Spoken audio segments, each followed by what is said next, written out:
Hey students, hi everybody, welcome again guys. My name is Preksha Sharma, your English educator at Unacademy, and I give you all a very warm welcome to this very particular session wherein we are going to do something important, and that is the revision of subject-verb agreement. So you better pay attention to everything that I am going to tell you all. Today in the morning I had explained to you all the tenses because there is a reason behind it. Like if we know like how we are progressing in terms of knowing the tenses and everything, that really helps us, no? क्योंकि tenses मैंने आप लोग को सुबह भी बताया था is the foundation of our it is the foundation of our understanding. It is the foundation of the very English grammar. Okay, you get to understand the things in a better manner only and only if you understand everything in detail, and that really matters.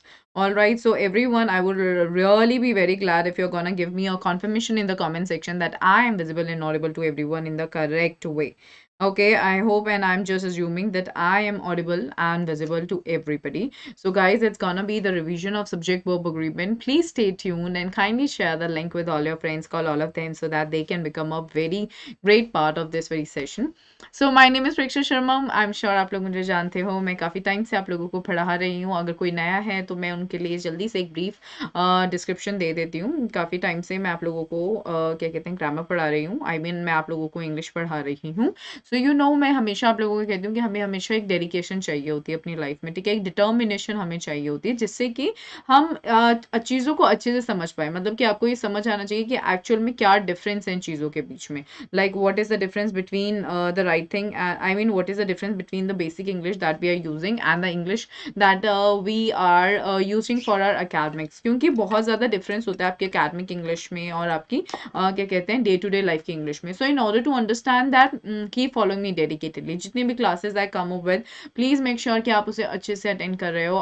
Please make sure कि आप हर चीज़ पे अच्छे से concentrate भी कर रहे हो.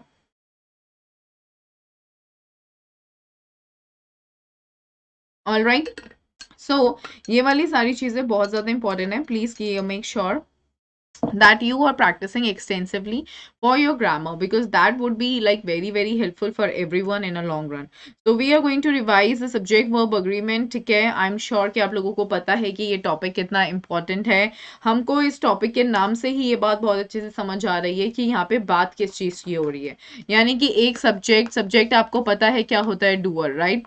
और अग्रीमेंट में को क्या होता है, कॉनकॉर्ड. वर्ब हमारा क्या होता है, एक्शन वर्ड. ये बात मैंने आप लोगों को पहले भी बता रखी थी कि सब्जेक्ट वर्ब अग्रीमेंट में हमें किन चीज़ों का ध्यान देना होता है. कि जो सब्जेक्ट है यानी कि जो डूअर है, ठीक है, वो that is like basically acting in you can say that is acting in a kind of like you can से in an agreement with the verb. So keep that in your mind. It's gonna be the revision of subject verb agreement.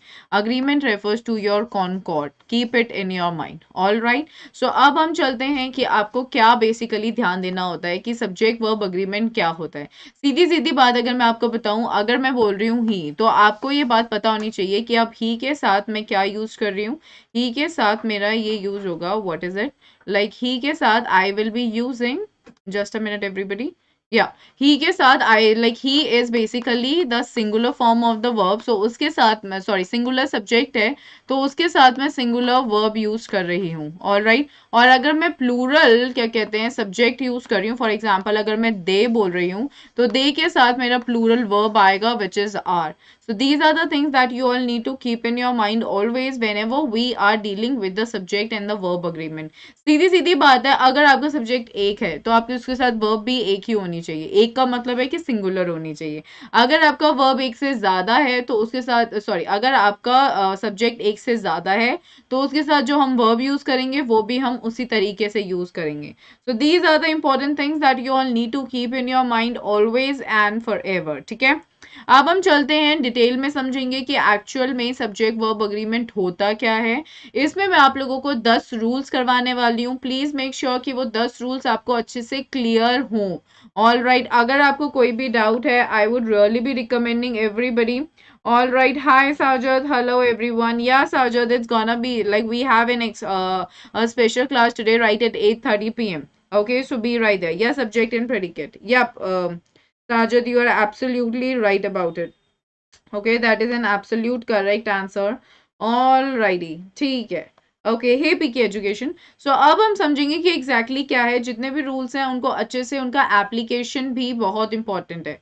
जो भी rules हम करते हैं उनका application आपको अच्छे से समझ आना चाहिए, because that is what really matters. The rule of thumb इसमें चलता है जो बहुत इंपॉर्टेंट है। पहला है सब्जेक्ट्स और वर्ब्स जो हैं they must agree with each other in number, singular और प्लूरल। ये आपका एक बेसिक रूल होना चाहिए। काफी सारी सिचुएशंस में ऐसा होता है कि हम लोग कंफ्यूज हो जाते हैं कि ये सिंगुलर है या ये प्लूरल है। सो उसके रूल्स भी मैं आपको क्लियरली करवा दूंगी। प्लीज मेक श्योर कि आप अच्छे से उन चीजों पे ध्यान दे रहे हो, ठीक है। सब्जेक्ट और वर्ब है वो जरूर से एक दूसरे के साथ अग्री करने चाहिए, बट इन नंबर, नंबर में अग्री करने चाहिए। Therefore, if a subject is singular, इसलिए जब एक सब्जेक्ट सिंगुलर होता है its verb must be singular, and if a subject is plural its verb must be plural too। ये बात आपको ध्यान में रहनी चाहिए। ओके, हे प्रिंसेस, हाय डियर। अच्छा, कुछ जस्ट ट्राई, ओके, कुछ सेंटेंसेस बना के एक बार मुझे कमेंट सेक्शन में दिखाओ कि हम किस टाइप के सेंटेंसेस आप लोगों को समझ आते हैं। आई मीन जो आप लोगों को पता है कि सब्जेक्ट वर्ब अग्री हो रहे हैं। Try to make some sentences and tell me in the comment section. Try करो फटाफट से, कमेंट सेक्शन में बताओ मुझे, कुछ एक आधा सेंटेंस बताओ। Alright, quickly tell me everybody, tell me in the comment section quickly.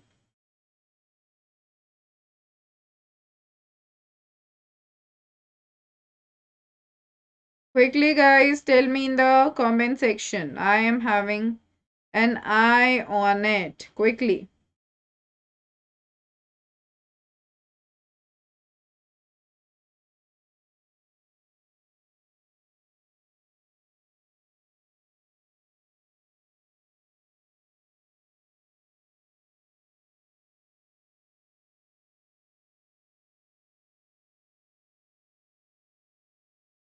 Subject is singular, then verb singular. हाँ सच, that is right. हाँ वो ठीक है अभिषेक, I got that. All right.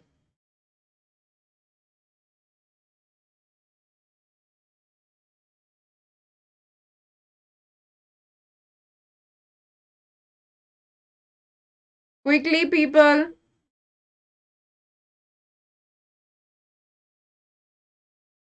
Quickly, everyone.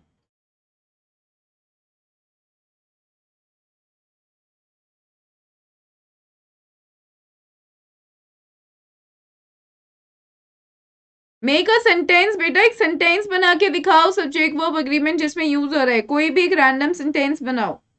Make any random sentence, no, so that I get an understanding कि हाँ आपको पता है। That is what I am here talking about. Make any sentence, no?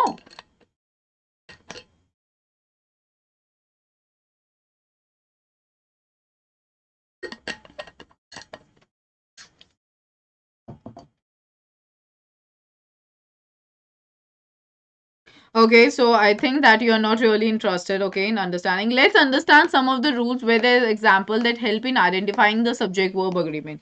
ठीक है, she writes every day. Yep, Abhishek, that's absolutely correct. ठीक है, अब हम स्टार्ट करते हैं हमारे रूल से। रूल नंबर 1 वही बेसिक रूल है जो अभी हम पढ़ कर आए हैं। ठीक है, और वो क्या है कि अगर आपका सब्जेक्ट सिंगुलर है तो आपका वर्ब भी सिंगुलर ही होगा।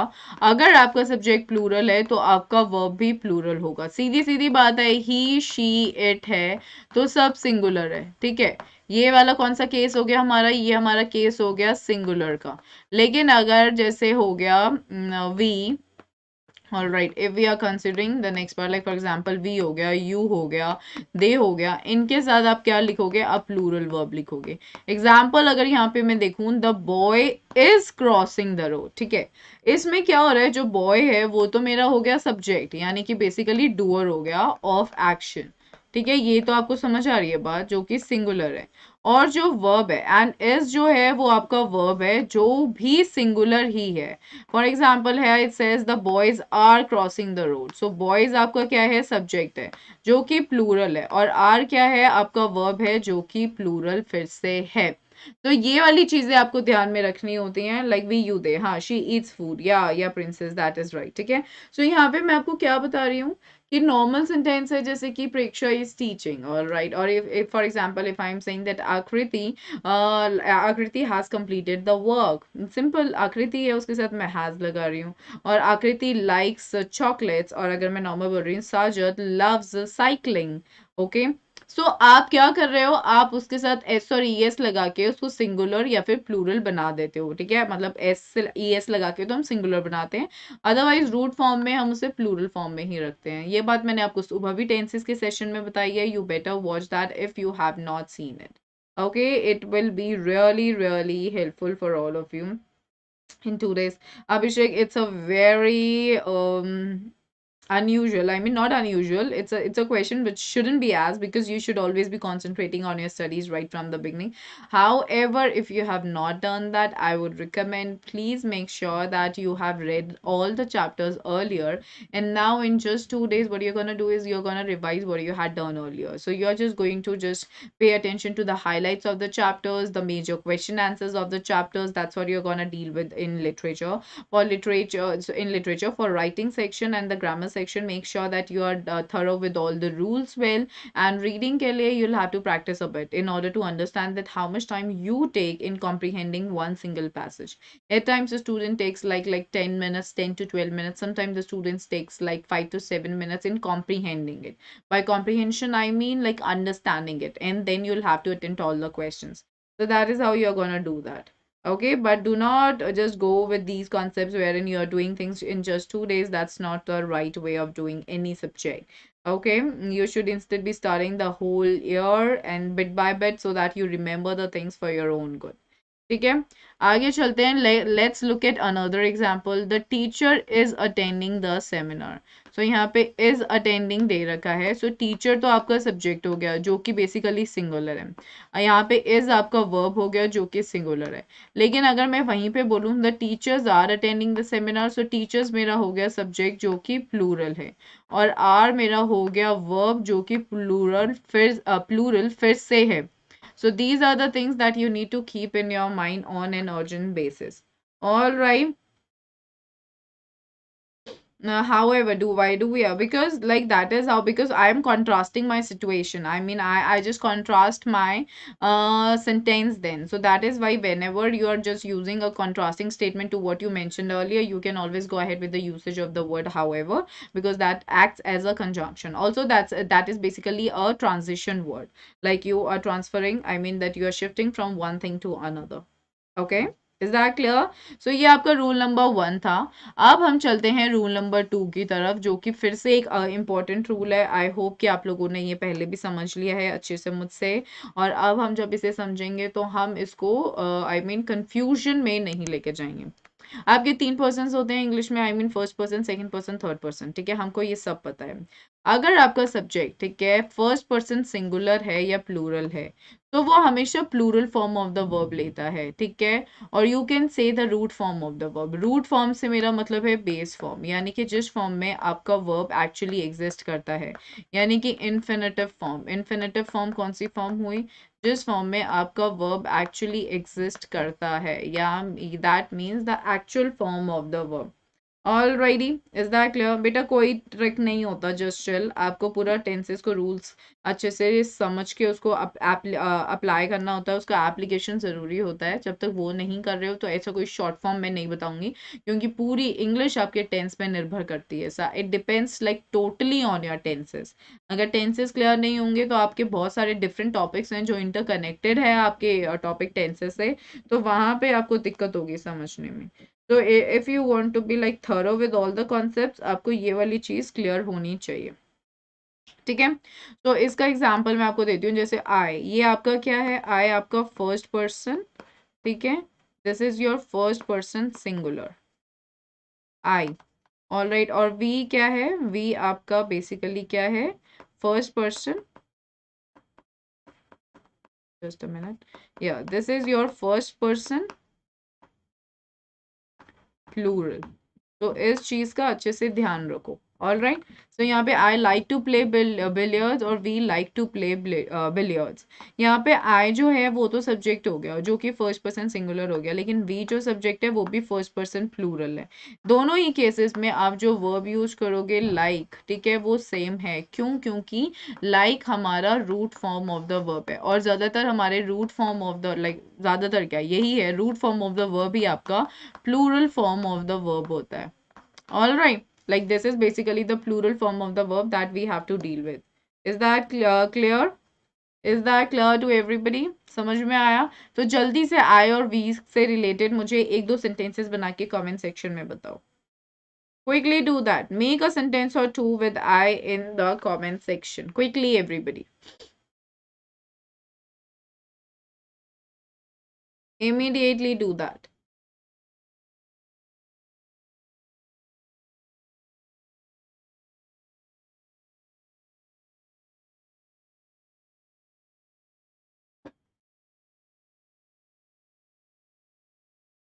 Yeah, we are going to the market. I play cricket. I play cricket.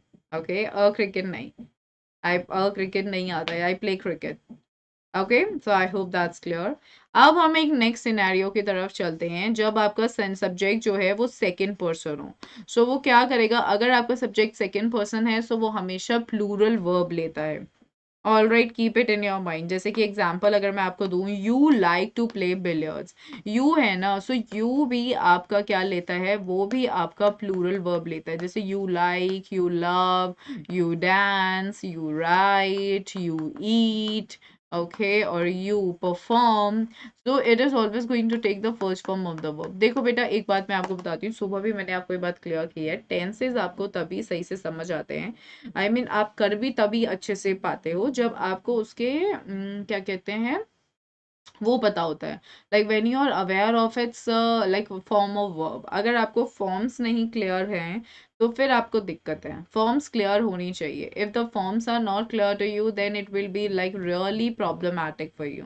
You have to be sure that आपको सारी फॉर्म्स अच्छे से पता हो. ठीक है? Is that clear to everybody? तो यहाँ पे you like to play billiards. So यहाँ पे लाइक दे रखा है. सो यहाँ पे हेयर यू आपका सब्जेक्ट है जो कि सेकेंड पर्सन है, इसलिए हमने उसके साथ plural form of the verb like लगा दिया है. लेकिन अब हमारा नेक्स्ट क्वेश्चन ये आता है कि क्या होता है जब थर्ड पर्सन सिंगुलर हो, यानी थर्ड पर्सन सिंगुलर या प्लूरल हो. जैसे कि अगर थर्ड पर्सन सिंगुलर क्या होता है? वो होता है ही, शी, इट. ठीक है, थर्ड पर्सन प्लूरल में क्या लूंगी? दे लूंगी. सो जब ये वाली चीजें दे रखी होती है, what is it that you consider? उन सिनेरियोज में आप क्या कंसिडर करते हो? इसमें क्या दे रखा है? जब subject is the third person singular.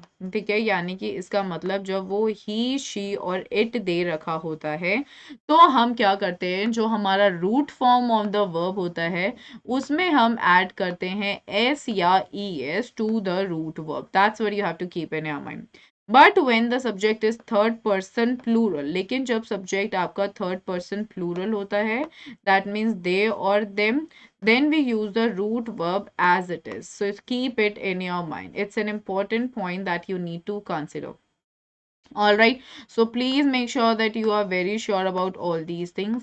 जब भी आपका क्या कहते हैं root form, I mean he, she, it दे रखा है, जैसे कि आपका सिंगुलर फॉर्म में दे रखा है, आप एस और ई एस ऐड करो रूट वर्ब में. लेकिन अगर आपका सब्जेक्ट जो थर्ड पर्सन प्लूरल हो जाता है, यानी दे देम हो जाता है, तो आप उसको रूट वर्ब को एज इट इज यूज करो. अब मैं यहाँ पे आपको एक बात बताना चाहूंगी. Hey Priyanshu, hi, yup, yes Sajad, you are right. एक साइड नोट ये है बेटा, जैसे sometimes the students get confused by this कि एस और ई एस, ये एक्चुअल में होता है. बहुत सारे बच्चे इस चीज़ को लेके कंफ्यूज हो जाते हैं कि यहाँ तो एस और ई एस दे रखा है तो ये तो प्लूरल हो गया. नहीं, okay, please make sure, let me clarify this to you that here in the subject verb agreement और concord, this basically represents like singularity. That is S और E S is basically the representation of singularity. Like I'm talking about one single thing.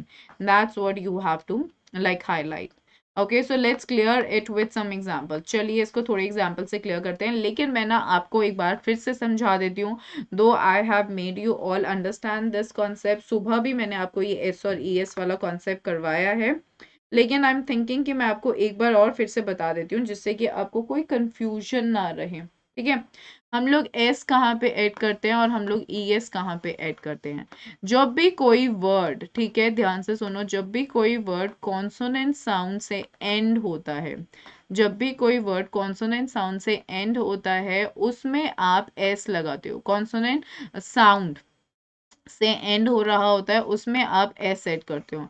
और जब भी कोई word like plural, sorry not plural, sorry, जब भी कोई word like vowel sound से end हो रहा होता है, like vowel is there, for example go, for example do, all right, जैसे कि गो डू हो गया, इसमें ये ओ साउंड है ना, सो उसमें आप ई एस लगाते हो।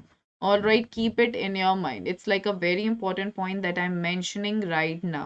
You are going to add es to it. All right, is that clear? Okay. Also, one more thing, if there is a word, okay, which is ending with two letters, जैसे कि आपका हो गया, मैंने बताया च, जैसे मैंने लिखा वॉच, यहाँ पे च साउंड है लेकिन दो लेटर्स है, बट साउंड जो आ रही है वो मेरी कॉन्सोनेंट साउंड आ रही है। सो जब भी कॉन्सोनेंट साउंड आ रही हो और च साउंड हो, तो उस केस में व्हाट डू वी डू, उस केस में वी ऐड ई एस। ठीक है, keep it in your mind, it's an important point. Alrighty, is that clear to everybody? yes, is that clear everyone? So उस case में आप es add करते हो। So I hope that is clear everyone. Is that clear? दिसंबर में start करेंगे बेटा, ठीक है, क्विजेस स्टार्ट करेंगे। ऑल राइट, ठीक है। चलिए आप थोड़े से एग्जाम्पल्स देखिए जब हम थर्ड पर्सन सिंगुलर की बात करते हैं। यहाँ पे लिखा है शी के साथ मैंने लिखा लाइक्स, यहाँ पे ई एस आ गया। However if a word is ending with a vowel sound, like for example vowel E, तो उसमें अगर ई ऑलरेडी दे रखा है तो उसमें आप हमेशा एस ही लगाओ। जैसे लाइक है, क साउंड से एंड हो रही है, ये ई साउंड से एंड नहीं हो रहा है, लाइक क साउंड, मैं ऐसे नहीं बोल रही लाइक की, ठीक है, what I am saying like, क साउंड है, तो उस केस में आप क्या करोगे, उस केस में आप सिर्फ एस ऐड करोगे। All right, is that clear? So अब जैसे शी लाइक्स कैंडीज, तो यहाँ पे जो शी है वो सब्जेक्ट है जो कि सिंगुलर है, और जो लाइक है वो रूट वर्ब है। All right, so we have added S to it, इसलिए हमने एस ऐड किया इसे इसे लाइक्स बनाने के लिए। ऑल राइट, तो अब ये क्या हो गया, ये सिंगुलर वर्ब हो गया। वैसे ही now what do we see, it is representing the singularity of the subject. ये क्या दिखा रहा है, ये दिखा रहा है कि ये सब्जेक्ट जो है वो सिंगुलर है। जैसे मैंने आपको बता दिया, दे लाइक कैंडीज, तो यहाँ पे जो लाइक है this is basically the plural form of the verb. All right, why I have taken it as a plural form which is basically representing the root form of the verb, because they है, they जो है that is like the plural subject, इसलिए जो verb इसके साथ मैं use कर रही हूँ वो मैं कौन सा वर्ब यूज करूंगी, मैं प्लूरल वर्ब ही यूज करूंगी। All right, clear? अब here let's have a look at it.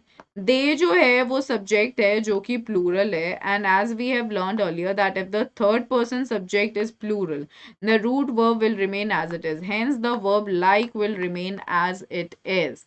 So that's what we saw in this sentence. Okay, I hope it's that's clear to everybody. Anindita, we are not having the quiz today. The quizzes would be taking place in the month of December. Okay, not this month. Okay, is this clear everybody? Got that? समझ में आ गई बात, मैंने क्या बताया आपको यहाँ पे कि दे आपका सब्जेक्ट है जो कि प्लूरल है और वो थर्ड पर्सन है, ठीक है। सो जो रूट वर्ब है वो बिल्कुल एज इट इज रहेगा, इसलिए जो वर्ब लाइक है हमने उसको सेम रखा है।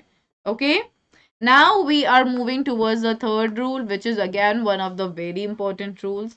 जब आपका सब्जेक्ट सेंटेंस का, ठीक है, it is comprising of two or more nouns या प्रोनाउंस, उसमें दो या दो से ज्यादा नाउन्स या प्रोनाउंस हैं जो कि कनेक्टेड है एंड से।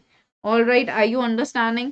एक सब्जेक्ट आपका सेंटेंस का, ठीक है, जिसमें दो या दो से ज्यादा नाउन्स या प्रोनाउंस हैं और वो कनेक्टेड है एंड से, तो हम उस सेंटेंस को क्या बोलेंगे कि वो, उस सेंटेंस में हम प्लूरल वर्ब का यूज करेंगे। ठीक है, उस सेंटेंस में then the subject will agree to the plural form of the verb. Keep it in your mind.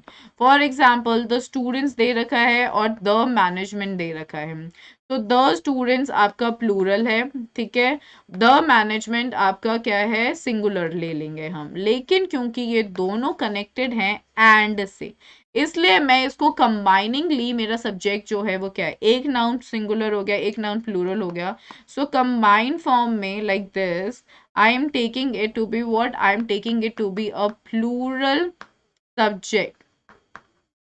ठीक है, समझ में आ रही है बात? तो मैं इसमें प्लूरल सब्जेक्ट लूंगी। ओके, सो यहाँ पे स्टूडेंट्स प्लूरल, लेकिन अब एक इम्पॉर्टेंट पॉइंट, इसलिए मैंने यहाँ पे कम्युनिकेट का यूज किया जो कि मेरा प्लूरल वर्ब है। लेकिन एक चीज है जो मैं आपको यहाँ पे बताना चाहती हूँ, देखो कभी कभी ऐसे होता है, जैसे फॉर एग्जाम्पल मैंने बोला the manager and mentor is hungry and hence ordered food। ठीक है, सो इस केस में व्हाट डू वी सी, इस केस में हम लोग क्या देख रहे हैं, इस केस में हम लोग ये देख रहे हैं कि जो मैनेजर है वो मेरा पहला सब्जेक्ट है, ठीक है, आई मीन बेसिकली मेरा नाउन है, ठीक है, और मेंटोर भी दे रखा है। अब यहाँ पे कंफ्यूज नहीं हो जाओगे कि मैनेजर एक नाउन दे रखा है, मेंटोर एक नाउन दे रखा है, तो यहाँ पे मैं प्लूरल लगाऊंगी नहीं, यहाँ सिंगुलर आएगा। क्यों? क्योंकि यह सारा खेल इस क्या कहते हैं आर्टिकल का है, द आर्टिकल का, ठीक है, द मैनेजर। अब यहाँ पे द नहीं दे रखा है, इसका कट क्लियर मतलब क्या है कि जो मैनेजर है वही मेंटोर है। तो अगर आर्टिकल द आपको दोनों नाउन्स के आगे दे रखा है, इसका मतलब हम दो लोगों की बात कर रहे हैं। लेकिन अगर द सिर्फ पहले नाउन के आगे दे रखा है और दूसरे नाउन के आगे नहीं दे रखा है, इसका मतलब क्या है, इसका मतलब मैं सिर्फ एक ही इंसान की बात कर रही हूँ। All right, that is what the thing is. So here the students and the management communicate every week is going to be the absolute correct answer. Okay. However, the thing is, like, if the would have been given only at one single place, I would have used here communicates. But since it's the plural thing, that is the students and the management, two entities are there, which is being joined by the conjunction and, in that case, we are gonna take it as plural. Alrighty, चलिए अब हम चलते हैं next example की तरफ। You and I, okay, you and I are going for the science class tomorrow, and है you एक पहला noun, I दूसरा noun, which is joined by the conjunction and, so we are taking it as a plural one. Then we have next, Kajal is your like one noun, Rohit is your next noun, which is being joined by the conjunction and, so we are definitely going to use the plural verbs. Okay, got that? Any doubt so far? Anybody, do you want to ask anything? कोई doubt है इन तीन rules में? ठीक है, जो मैंने the वाली चीज आपको समझाई है वो थोड़ा ध्यान से देखना होता है, क्योंकि एडिटिंग में अगर क्वेश्चंस आ जाते हैं तो वहां पे आपके साथ ट्रिक किया जाता है, तो इसी टाइप के क्वेश्चंस में ट्रिक किया जाता है। So you better pay proper attention to what I have mentioned here. Alrighty, is that clear everybody? Now here we go. Rule number 4 we have now. Okay, when the sentence has words, जैसे कभी कभी हमारे sentence में ऐसे words होते हैं along with, besides, not, one of, none of, as well as, और कभी कभी ये भी होता है along with, okay, along with already दे दिया, सिर्फ with भी दे रखा होता है कभी कभी। जब भी ये वर्ड्स दे रखे होते हैं तो आपका जो सब्जेक्ट है वो singular form of the verb से ही अग्री करता है। हम हमेशा along with, as well as, not, one of, none of, इन सबको हम इग्नोर कर देते हैं। जैसे मैंने आपको एक एग्जांपल बता दिया, like one of my friends is आया यहाँ पे, क्यों? क्योंकि ये जो माय फ्रेंड्स दे रखा है ना, this is like always plural, ध्यान रखना। ये मैंने आप लोगों को पहले भी ये बातें बता रखी है, मैं फिर से ये बात रिपीट कर रही हूँ जिससे कि आप लोगों को याद रहे। वन ऑफ, नन ऑफ, ठीक है, some of, not some of, sorry, one of, none of, just a minute, yeah, so it's one of, none of, either of, all right, or neither of। ये वाली जो चीजें आपको दे रखी होती है ना, सो इसमें हम हमेशा क्या देखते हैं, like we always see that इसके बाद जितने भी आपके क्या कहते हैं नाउन्स आएंगे, they are always going to be the plural nouns, but the very verb that you are gonna use with them, जो वर्ब आप उनके साथ यूज करोगे वो हमेशा सिंगुलर ही होगा। ठीक है, क्योंकि अगर मैं बोल रही हूँ ना वन ऑफ माई फ्रेंड्स, तो अल्टीमेटली मैं एक की बात कर रही हूँ बहुतों में से। अगर मैं बोल रही हूँ नन ऑफ माई फ्रेंड्स, मतलब सारे में से कोई एक भी नहीं, अल्टीमेटली मैं कोई एक भी नहीं की बात कर रही हूँ। सिमिलरली अगर मैं आपको बोल रही हूँ कि ईदर ऑफ द स्टूडेंट्स, तो या तो ये या तो ये, ईदर ऑफ हमेशा दो चॉइसेस में यूज किया जाता है, ईदर या फिर ये। ठीक है, लाइक 1 और 2। तो उसमें से भी मैं क्या कर रही हूँ, मैं एक की बात कर रही हूँ, नीदर ऑफ में भी मैं एक की बात कर रही हूँ। तो ये बहुत इंपॉर्टेंट पॉइंट है, अगर आप लोगों ने लर्न कर लिया लाइफ में ईजी रहेगा आपको समझने के लिए, और भी कॉन्सेप्ट होते हैं। ठीक है, now the next concept, the child along with his parents is coming for the meeting. So along with आ गया, हिज पेरेंट्स, तो यहाँ पे चाइल्ड आया, ठीक है, यहाँ पे इज आया, ठीक है, अलोंग विथ हिज पेरेंट्स हो गया, इज आ गया, is coming for the meeting. फिर यहाँ पे हार्ड वर्क हो गया और यहाँ पे डिसिप्लिन हो गया, एज वेल एज से ज्वाइन किया है, तो आप इसको हटा दोगे, आप इसको कंसिडर नहीं करोगे, आप उसके साथ सिर्फ सिंगुलर वर्ब ही लगाओगे। देन बिसाइड्स के साथ जो भी आएगा इग्नोर इट, नो वन के साथ आप लगाओगे, क्या लगाओगे, सिंगुलर वर्ब। ठीक है, so keep it in your mind always and forever. These things are like very, very important to be considered. Okay, is that clear to everybody? A lot of students make mistake in this. आप please confuse मत होना कि ये ऐसे बोल रखा है कि child along with his parents. Let me clear this. Okay, जैसे यहाँ पे ये confuse नहीं हो जाना कि child along with his parents दे रखा है तो बच्चा भी है उसके parents भी साथ में, ये तो plural हो गया जी, यहाँ पे r लिख दो। नहीं, हम r नहीं लिखेंगे, हम is ही लिखेंगे। क्यों? क्योंकि हमने along with के साथ जो भी दे रखा है वो हमारा मेन सब्जेक्ट में एंटर नहीं करता है, so ignore it like fully and completely. Next, we have the next rule with us, which is the rule number 5. All right, with this rule, we are halfway through the rules. Okay, there are total 10 rules that you all need to remember. जब भी आपका sentence जो है subject verb agreement के case में hair या there से start होता है, ठीक है, ध्यान से सुनो मैं क्या कह रही हूँ, जब भी आपका सेंटेंस हेयर या देयर से स्टार्ट होता है तो जो आपका वर्ब है वो अग्री करता है ट्रू सब्जेक्ट के साथ। ट्रू सब्जेक्ट होता है जो आपका ब्लैंक के बाद दे रखा होता है, जैसे अगर मैंने बोला that here are the fruits, तो फ्रूट्स जो हैं वो अब क्या है, मेरा प्लूरल हो गया, तो फ्रूट्स के बाद यहाँ पे जो वर्ब आएगा वो भी प्लूरल आएगा। ठीक है, keep it in your mind, plural verb आएगा। अगर मैं बोल रही हूँ like there are, okay sorry, there are मैंने यहाँ पे यूज कर लिया, देयर आर माई बुक्स, तो मेरी बुक्स अब क्या है, ये प्लूरल हो गया, इसलिए मैंने यहाँ पे प्लूरल वर्ब लगाया।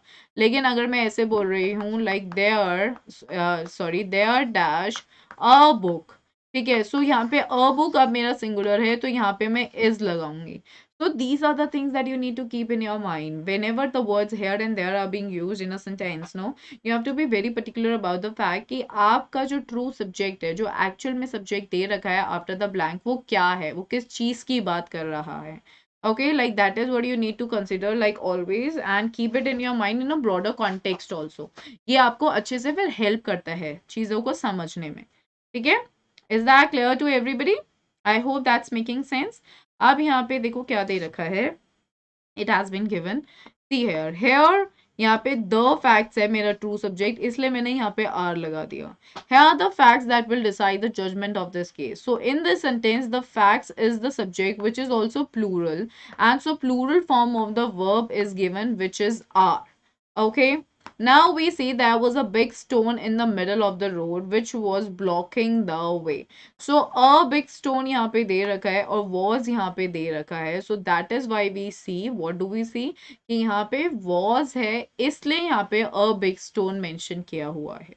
Okay, so that is what you need to keep in your mind. Please make sure that you understand like what exactly I'm here talking about. ठीक है, like there was a big stone in the middle of the road, like a big stone दे दिया, was दे दिया, क्यों? क्योंकि a big stone मेरा क्या था, that was basically a singular subject. ठीक है, is that clear to everybody? Would you please give it a shot? मुझे दो sentences बना के दिखाओ here के साथ और there के साथ। ठीक है, अगर आप हेयर वाले को सिंगुलर रख रहे हो तो देयर वाले को प्लूरल रखो and vice versa. Quickly do that people, जल्दी कीजिए everyone. Thank you Sajid, quickly.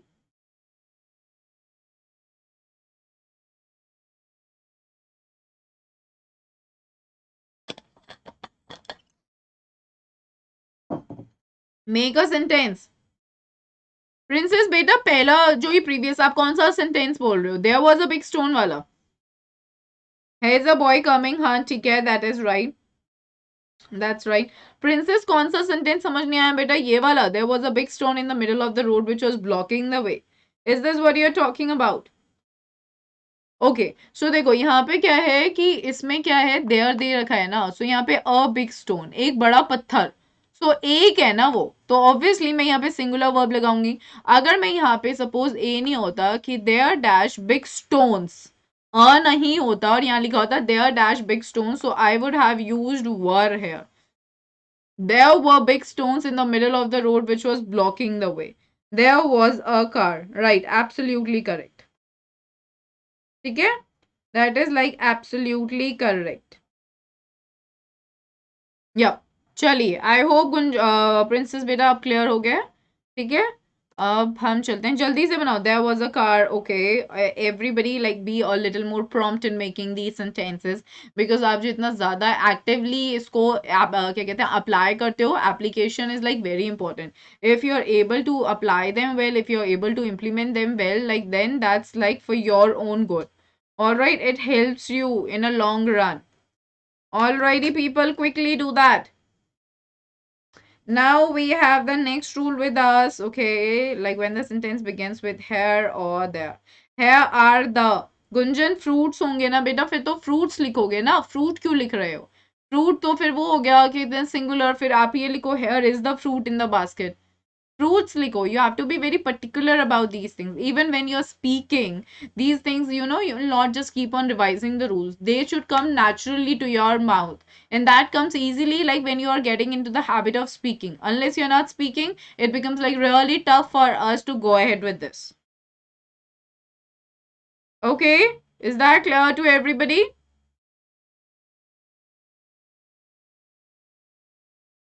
Alrighty, here we go, guys. Then, okay, there was a big stone in the middle of the road which was blocking the way. Or has the fruit in the basket. Yep, Sajid, that's absolutely correct. Okay. Now, the next rule that we are moving ahead to, which is like one of the very important rules, a lot of students commit mistake in this, okay, which is like related to the measurement units. ये आपको बहुत अच्छे से clear होना चाहिए। जब भी आपको measurement units दे रखे हैं, kilograms, grams और कुछ भी dozens या anything that's been given to you, उसके साथ आप जो भी verb लगाओगे, वो हमेशा सिंगुलर ही रहेगी। We are never going to use the plural form of the verbs with them, ठीक है। जैसे यहाँ पे आपका है like then we use the form of the verb even if the subject is plural, आप उसके साथ फिर सिंगुलर फॉर्म ही लगाते हो अगर आपका सब्जेक्ट प्लूरल भी है। जैसे मैंने यहाँ पे आपको एग्जाम्पल दे रखा है, 50,000 rupees is not a small amount. तो 50,000 रुपीज आपको लगे तो बहुत ज्यादा है, अब मैं बोलूंगी कि 50 लाख रुपीज, आपको वो भी ज्यादा लग रहा है, ऑफकोर्स ज्यादा है। उस केस में आप हमेशा singular like 50 lakh rupees is there in the bag, ठीक है। सो वहां पे आपने इज लगाया, वो आपको इससे कोई मतलब there were the big footballs in my room ना साजिद बेटा, फुटबॉल्स के साथ अपोस्ट्रोफी एस क्यों आ रहा है? There were the big footballs, S के साथ अपोस्ट्रोफी एस नहीं लिखोगे ना, सिंपल एस लिखोगे, right? If I am not wrong, if you are understanding what I am telling you, there was a king, yeah, princess, that was right. Okay, we see that, like there was a crow, right, who was thirsty. We have read it once. There was a crow who was very thirsty and he looked for the pebbles around. He arranged, picked all the pebbles and put it in the pot, all right, so that the water level could reach him, like all that. Cool. Chaliye. Alrighty, people. So 50,000 rupees is not a small amount. Drinking 2 liters of water in a day is not enough. ठीक है, drinking 2 liters of water in a day is not enough. All right, okay, no problem. Okay, so everyone quickly make certain sentences with the measurement units. I would really like to ask you all for this because a lot of you commit mistake and I want you guys to not commit mistake in all these. So quickly tell me the like measurement units. I mean, quickly tell me the amount. I mean the sentences with the measurement units. Okay, so I'm giving you all a chance to just write the right sentence, and I hope that you guys are gonna do that. Okay, here we go. Quickly tell me, everyone.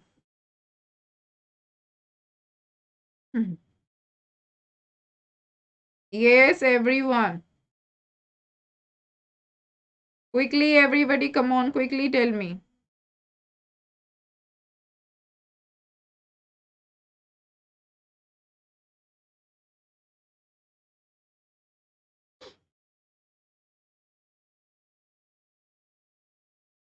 Quickly.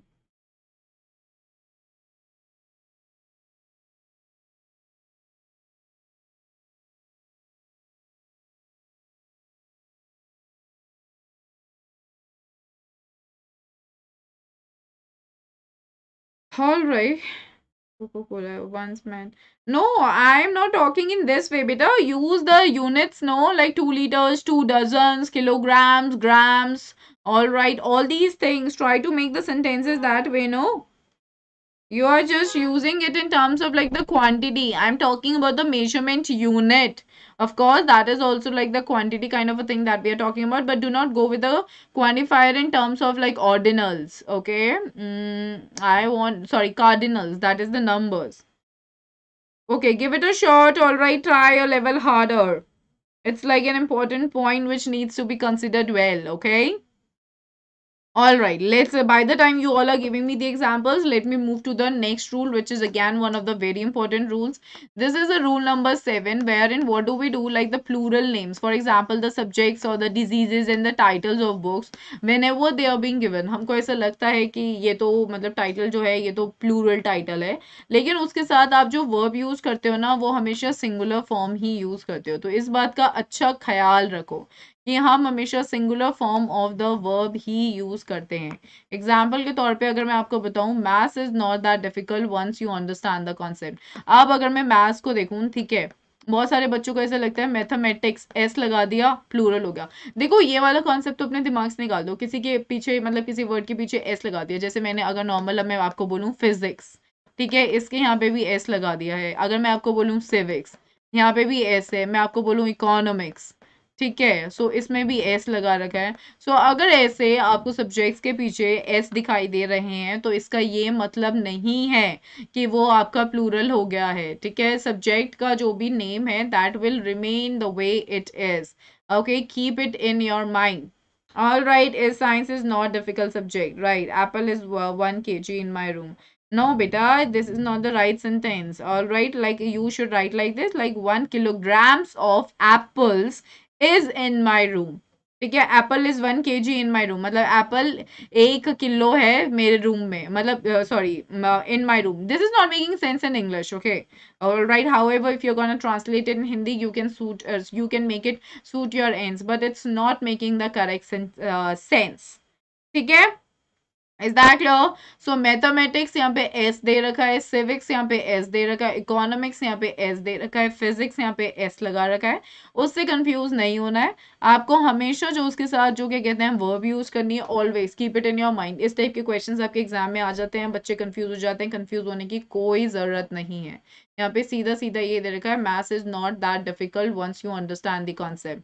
तो maths दे दिया, ठीक है, उसके साथ is लगा दिया, is आपका क्या हो गया, singular verb. Alrighty, please keep it in your mind. Okay, now we see measles.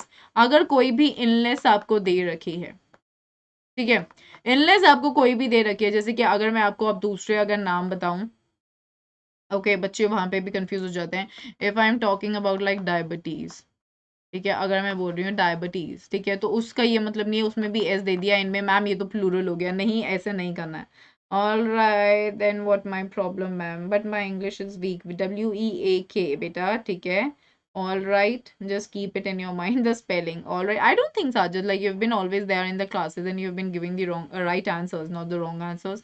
I think that you are good at it. I don't like think that you are not good at it. Okay, जैसे diabetes है तो जो भी illness है उसके साथ भी आप जो वर्ब यूज करोगे, so it has to be in plural, like verb is a sorry measles is a communicable disease. फिर हमारा आता है Gulliver's Travels. Gulliver's travels is basically the title of a book. whenever you are dealing with the title of a book, okay, it has to be always taking a singular verb.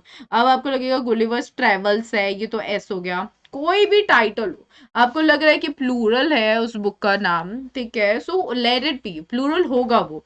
लेकिन हम एक entity की बात कर रहे हैं ना, मतलब टाइटल तो मैंने कुछ भी दे दिया, लेकिन बात तो मैं सिर्फ एक बुक की कर रही हूँ ना, तो उस केस में मैं क्या करूंगी, उस केस में तो मैं सिंगुलर वर्ब को ही यूज में लाऊंगी ना। You understanding? मैंने एक टाइटल की बात की, मैं एक ही कॉन्सेप्ट की बात, मतलब मैं एक ही बुक के नाम की बात कर रही हूँ, तो उस केस में मेरा क्या यूज होगा टाइटल, मैं उस केस में क्या कहते हैं अपना यही क्या कहते हैं सिंगुलर वर्ब यूज करूंगी। ऑल राइट, समझ में आ रही है आपको ये बात? It's an important point. तो Gulliver's travels is a book on adventure. Is that clear to everybody? Got it well? ठीक है, चलिए आगे चलते हैं अब हम हमारे नेक्स्ट रूल की तरफ। When the sentence has collective or class noun, collective noun क्या होता है जल्दी से कमेंट सेक्शन में मुझे बताओ। What do you mean by the collective noun? क्या होता है collective noun? Give me some examples also. Tell me, like, if somebody is asking you, what do you mean by the collective noun? What is it that you're gonna say? क्या बोलोगे आप? Okay, okay, Sajid, I get that. Don't worry, you'll be getting into the practice. Don't worry about that.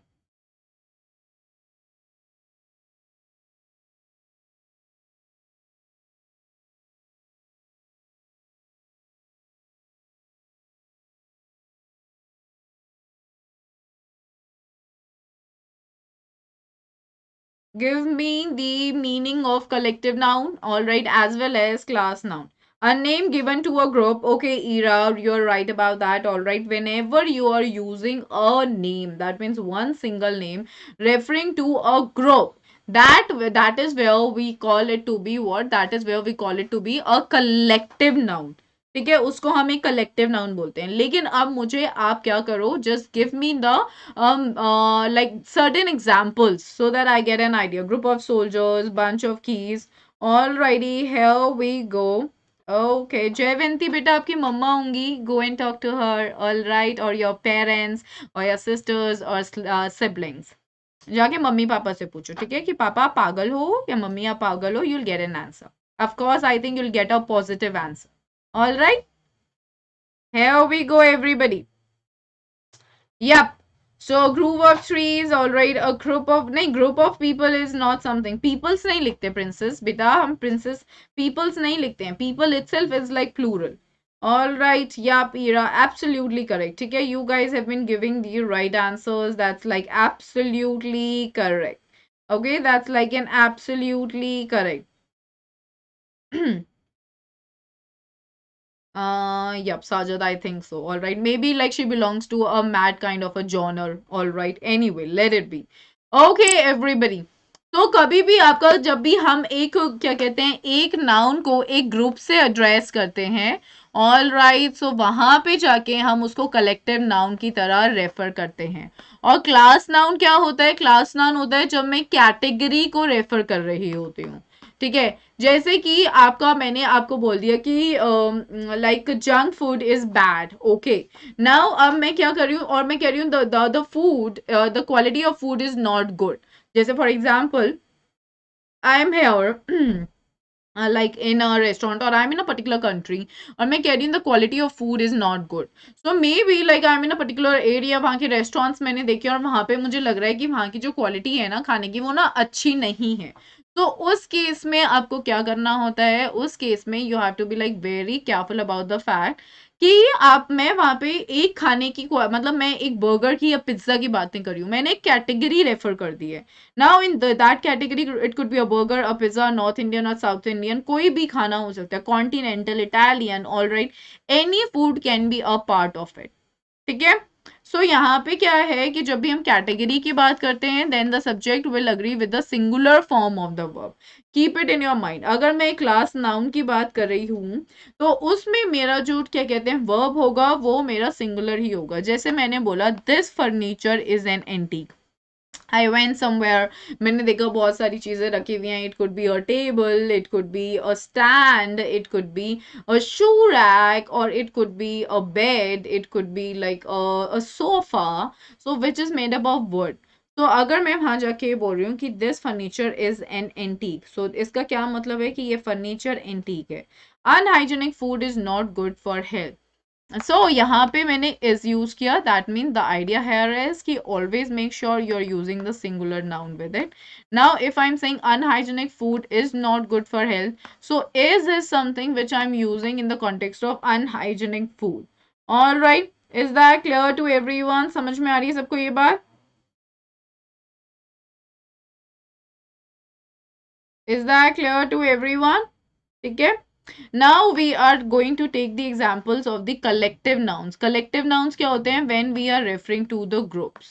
All right, like एक word use किया जा रहा है group के लिए, like for example if I am saying a troop of dancers was performing at the event. Troop basically किसको refer करता है? group को।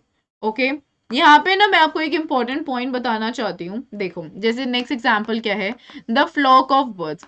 जो भी आपका कलेक्टिव नाउन वाला वर्ड होगा, ठीक है, उसके साथ आप प्रीपोजिशन ऑफ के साथ हमेशा एक नाउन देखोगे विच इज ऑलवेज प्लूरल, ठीक है, जो हमेशा प्लूरल होगा। Keep it in your mind, ठीक है। जैसे the flock of birds is caught by the hunter, तो यहाँ पे जो फ्लॉक है वो कलेक्टिव नाउन है, बर्ड्स जो है that is a noun which is a plural one.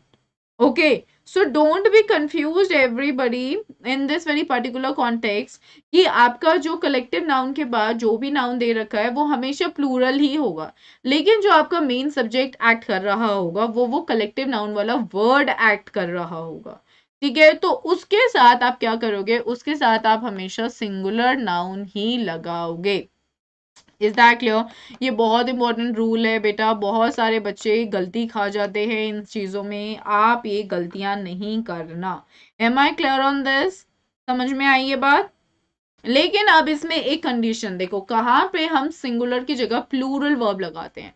जैसे if there are more than one troupe of dancers, अगर एक से ज्यादा लाइक हैं ट्रूप डांसर्स के, और more than one flock of birds, या फिर एक ग्रुप से ज्यादा क्या कहते हैं लोग हैं, बर्ड्स, ठीक है, आई मीन बर्ड्स हैं, then the plural form of the verb will be use. Example अगर मैंने बोला two famous troupes of dancers, देखो ये तो है, ये तो प्लूरल ही रहेगा, ये मेरा कलेक्टिव नाउन है। समझ आ रही है बात? तो जब मेरा कलेक्टिव नाउन जो है उसमें एस ऐड हो जाए, इसका मतलब कि अब मैं एक से ज्यादा ग्रुप की बात कर रही हूं। ध्यान से सुनो इस बात को, ठीक है। जब मेरे कलेक्टिव नाउन में एक क्या कहते हैं एस ऐड हो जाए, इसका मतलब वहां पे मैं एक से ज्यादा ग्रुप की बात कर रही हूं, ठीक है। तो यहाँ पे आपका answer is were performing on the stage together हुआ। Is that clear? समझ में आई ये बात? Is that clear to everybody? ठीक है, इज दैट क्लियर? अब जल्दी से मुझे एक सेंटेंस बना के दिखा दो कमेंट सेक्शन में, जिससे कि मुझे आइडिया मिल जाए आपको ये बात समझ में आ गई है, ठीक है। सिंगुलर भी और प्लूरल भी। Quickly make a sentence everybody. Great great, quickly guys make a sentence in the comment section so that I get an understanding that you have understood it. All right, quickly guys do that. Let's do it quickly.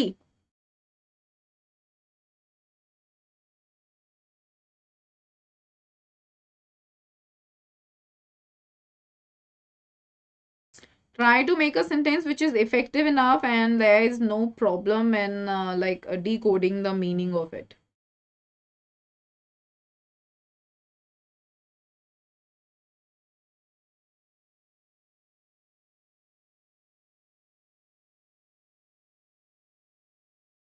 Sajid बेटा आप group group नहीं लगा सकते हो, आपको बेटा collective, मैंने ये कलेक्टिव नाउन की लिस्ट दे रखी है, उसका एक वर्ड होता है, आप ग्रुप नहीं लगा सकते हो। हर्ड ऑफ चीप होता है, जैसे फ्लॉक ऑफ बर्ड्स हो गया, बंच ऑफ कीज हो गया। All right, these are the words, bunch, herd, sheep, sorry, bunch, herd, flock, troupe, these are the words that we use. समझ में आई ये बात? Everyone quickly tell me.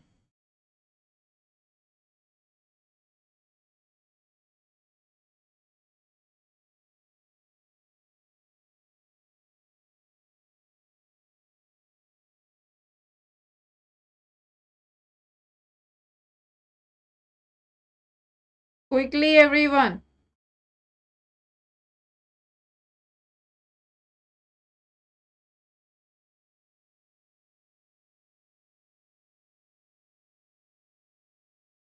Yep, Ira, that's very good. Okay, the bunch of keys is in my room.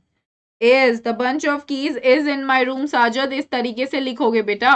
The bunch of keys is in my room. Okay, that is how you're gonna write it. No, like how will anybody else understand it?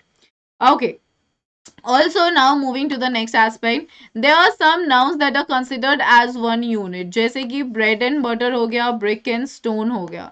These nouns take singular form of the verb. Example, bread and butter was my breakfast today. Sweat and blood is needed to build the empire. All right. So now this is was and is. You have to be very careful about this in the form of taking them as the singular verbs. All right, be mindful about them. It's like very important thing. Okay, is that clear everyone? Is that clear to everybody? Got it?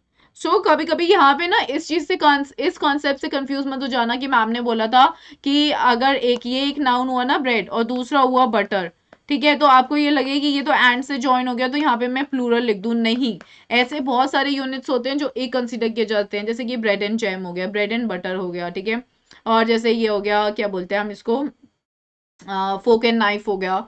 All right, so they are always considered to be one single unit. So in those contexts, we are always going to take the singular form of the verb. Hi Raj, hello dear. All right, is that clear everyone? Now rule number 9 to everybody. There are certain phrases which you need to be very careful about. जैसे कि हो गया आपका each हुआ, each one हुआ, either, neither, everyone, everybody, anyone, anybody, nobody, somebody, someone or someone. जितने भी words हैं ending with one और जितने भी words हैं ending with buddy, okay, उन सब में आपको क्या करना है? You are always going to take the singular form of the verb with them. However, if you see each of, like the starting, if you see the startings with these like neither of, each of, and they are like having this plural nouns with them, ठीक है, like यहाँ पे girls हो गया, ये भी plural हो गया. So उसके साथ आप क्या यूज करते हो? आप हमेशा उसके साथ तो क्या कहते हैं, singular form of the verb consider करते हो. Is that clear everyone? समझ आ गई? अभिषेक, उसके लिए बेटा कुछ भी कोई ऐसा स्पेशल तरकीब नहीं है. मैंने एक सेशन लिया था, मैंने बताया था कि उसके साथ कैसे डील करना है. मैं एक सेशन फिर से लेके आऊंगी आपके लिए, ठीक है, don't worry about it. The only thing that is needed in those questions is like your grammar has to be like super strong.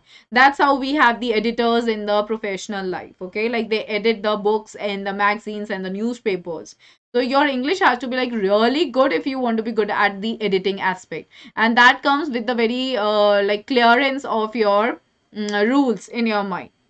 Okay, anyone are good person? Anyone is बेटा क्या कर रहे हो princess? आपको उसके साथ हमेशा ये लगाना है. हाँ दिशा, go ahead with your doubt बेटा. If you have one doubt, go ahead with it. ठीक है, समझ आ गया. तो इनके साथ हमेशा ये लगाओगे. अब हमारा लास्ट रूल आता है, द रूल ऑफ नियरनेस. इसमें आपका जो सबसे इंपॉर्टेंट होता है वो होते हैं हमारे कोरिलेटिव कंजंक्शंस. कोरिलेटिव कंजंक्शंस हमारे कौन से कंजंक्शंस होते हैं? जिसमें हम यूज करते हैं चीजें पेयर में. जैसे मैंने बोला नीदर नॉर हो गया. ऑल राइट, यहाँ पे हो गया ईदर और हो गया. ठीक है Sajid, do not, okay, thank you, I mean thank you, so sweet of you. All right, thank you. Nobody came to my party. Yep, that's right. But ठीक है, came आपने past tense में लगा दिया, वो तो ठीक है. Nobody comes to my parties. You can say like that कि कोई आता ही नहीं है मेरी पार्टीज में, like that. ठीक है. अब इसमें क्या है कि ये जब एक कंपाउंड सब्जेक्ट यूज किया जाता है जिसमें कि एक सिंगुलर और एक प्लूरल नाउन दोनों है जो ज्वाइन होता है और से या नॉर से. सो आपका जो वर्ब है वो अग्री करता है उस पार्ट से जो कि बहुत क्लोज है वर्ब के. जैसे कि यहाँ द टीचर आया, यहाँ द स्टूडेंट्स आया, ये ज्वाइंट है और से, तो आपने यहाँ पे रीड लगाया. ठीक है, तो ये हुआ मेरा, सॉरी ये हुआ मेरा, जस्ट अ मिनट एवरीबॉडी, ये मेरा plural form of the verb हो गया. राइट, समझ आया? सिंगुलर दैट वे ये मेरा हुआ plural form of the verb. अब यहाँ पे द स्टूडेंट्स है, द टीचर है, ये और से लगाया, ये हो गया मेरा singular form of the verb. Okay, keep it in your mind. These things are like super important to be considered well. ठीक है, जितने भी जो पास में आते हैं नीदर नॉट, जैसे ऊपर यहाँ पे स्टूडेंट्स था तो मैंने यहाँ पे प्लूरल वर्ब लगा दिया. अब यहाँ टीचर हो गया सिंगुलर, तो यहाँ पे मैंने सिंगुलर वर्ब लगा दिया. तो जो भी आपका सब्जेक्ट नियर है आपके ब्लैंक है, आपको उसको उसके बेसिस पे आंसर सेलेक्ट करना है. समझ आ रही है बात? Is that clear everyone? Okay, right, समझ आया? चलिए अब हम आपकी प्रोग्रेस को चेक करते हैं. जल्दी से आंसर्स दो. आपके क्वेश्चन में each of the skirts have read polka dots, क्या आंसर होगा? रीड्स बेटा नहीं, ईरर रीड्स है, READS, एस लगा रखा है, सिंगुलर हुआ ना, प्लूरल क्यों होगा? यही मैं आपको समझा रही हूँ, एस लगा दिया जाए इसका ये मतलब नहीं है कि वो प्लूरल हो गया है वर्ब। एस एस हम तब लगाते हैं जब, मैंने आपको ये बात समझाई, आप वीडियो चेक करना स्टार्टिंग में। यहाँ पे सही, he said to his brother Shailesh has broken my glass. All right, तो इसका आंसर आप मुझे बताओ, डायरेक्ट क्वेश्चन नहीं तो क्या होगा इसका answer? Disha, you tell me what's gonna be the answer of this question.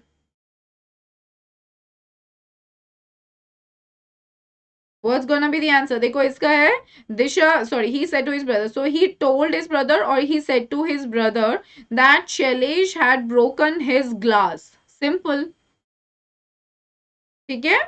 अब माई को यही बोलोगे ना, like he said to his brother that Shailesh had broken his glass. All right? मैं थर्ड पर्सन हूं, मैं रिपोर्ट कर रही हूं, तो मैं तो माई को हिज में चेंज करूंगी ना। समझ आया दिशा? पहले का आंसर इज हैज, ठीक है, क्यों? क्योंकि ईच ऑफ है, मैंने बताया, it is followed by the singular, sorry, it is followed by the plural. यहाँ पे जो आपका नाउन आएगा वो प्लूरल ही आता है, लेकिन इसके साथ जो वर्ब आती है वो सिंगुलर आती है, ठीक है। नेक्स्ट क्वेश्चन, द प्रिंसिपल और the vice principal is are speaking today. The principal और the vice principal is are speaking today, what's gonna be the answer? हाँ, ये भी ठीक है, इन्फॉर्म्ड भी ठीक है, टोल्ड भी ठीक है, कोई दिक्कत नहीं है, और एज इट इज रखोगे वो भी ठीक है। He informed his brother that Shailesh had broken his glass. That is right. That's right, Disha. That's right. Okay, as आएगा the principal और the vice principal is आएगा, और से joined है. None of the boys आएगा is coming to the party. You and I are going for shopping tomorrow. 2000 rupees was not a big amount to donate. Economics is fun to study. Diabetes leads to many other problems. The management agrees to install the coffee machine. Management is something which is basically the collective now. Alrighty, people. I hope that's all clear to everyone. So we are done with the very topic, everybody. I hope that you all understood it in like super detail. So guys, CBSE class 6 to 12 special price offer is going on. Get up to 45% on your CBSE class 6 to 12 subscriptions. Unlimited access to live and recorded classes, structured batches and courses, in-class doubt solving by top educators, live tests and quizzes are there. So subscribe using the code PSH10, everyone. The offer is going on. For example, in plus, if you go for 6 months, it's gonna be like the current price. Without the offer is 15,000. All right, 199. What you're gonna pay is 8,549, and what you're gonna save is 6,650, which is like up to 44% of your savings. Similarly, for 18 months, 30,499. What you're gonna pay is 20,249. What you're gonna save is 10,240, which is 34% of the savings. In Iconic, for 12 months, it's like 37,030 rupees, but 23,399 you're gonna pay, and you're gonna get like you're gonna save 13,631, 37% of the savings. So you go ahead with the usage of my code PSH10. It's gonna be like literally helpful to everybody right in there. It's a limited period offer. Please make sure that you're going to go ahead with it. We have linguistics batch for grammar. The mode of delivery is Hindi and English. So go ahead with, I mean linguistic back for grammar for the subjects Hindi and English. It got started from 10th. Okay, the dates, I mean it got started for 10th standard from 10th, sorry, from November 17. So Lakhan sir, Akasha, Vanda ma'am and Bhavna ma'am, they are there for you. One shot revision for math, science and social science got started on November 3. For class 10, mode of delivery is English. We have Vinay sir, Akshay sir, Himal sir and Hardik sir. Then we have the answer writing batch and PYQs for math, science and social science. Okay, the start date is like 10. Okay, 10 November it got started. Mode of delivery is English. Vinay sir, Hardik sir and Bhavna ma'am are there. Okay, then we have compete everybody battle and know where you stand. Play one-to-one live question battles and improve your rating. It's live on the Unacademy Android app. Thank you everybody. I hope you love the session. We are gonna meet next. Take care. Bye-bye. Do not forget to subscribe the channel. If you're watching it for the first time, hit the bell button and definitely like it and share it with all your friends. I'm gonna catch up sooner. Take care.